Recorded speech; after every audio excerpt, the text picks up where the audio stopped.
សំណួរទី3ដែលគាត់បានសួរតើតើនឹងការទិញលក់បងរំលោះ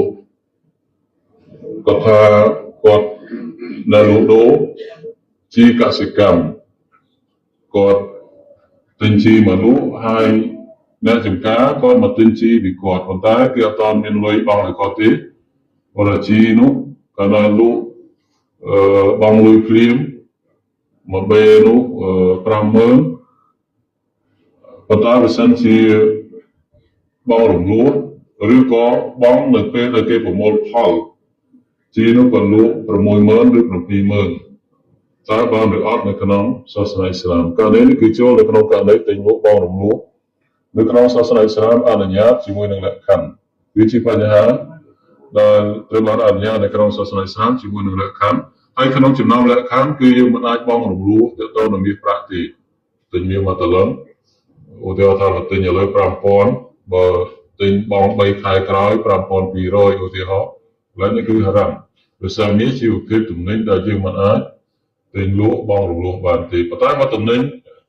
ផ្សេងពីនោះដូចជាកសិកម្មដូចជាផ្ទះដូចជាម៉ូតូឧទាហរណ៍គាត់អាចទិញលក់បងរំលោះបានប៉ុន្តែក្នុងលក្ខខណ្ឌនៅក្នុងសាសនាអ៊ីស្លាមលក្ខខណ្ឌគឺត្រូវដាក់តម្លៃឲ្យបានច្បាស់ឧទាហរណ៍ទំនិញនេះទិញភ្លាមតម្លៃប៉ុណ្នេះហើយកាលណាបងរំលោះតម្លៃប៉ុណ្ណោះហើយអ្នកទិញពេលដែលទិញគឺគាត់ត្រូវកំណត់ការទិញតាមប្រភេទណាគាត់កំណត់ថាឥឡូវខ្ញុំសម្រាប់ទិញបងរំលោះតម្លៃប៉ុណ្ណឹង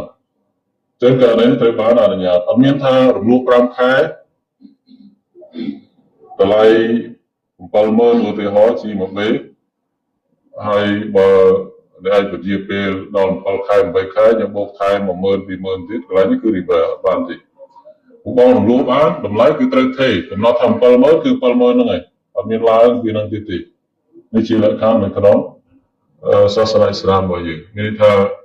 ការលក់ដូរបងរំលោះទោះបីតម្លៃលើធម្មតាក៏អីដែរលើធម្មតាក៏អីដែរឧទាហរណ៍ទូរស័ព្ទទិញព្រាមតម្លៃ$100កាលណាបងរំលោះ3ខែឬ5ខែ110 120ឬ150អត់បញ្ហាទេក្នុងសាសនាអ៊ីស្លាមសំខាន់ដែលគាត់អាចពិភាក្សាគ្នាមុនពេលគាត់ទិញត្រូវកំណត់តម្លៃមួយណាមុនពេលគាត់ទិញគឺអត់បញ្ហាទេ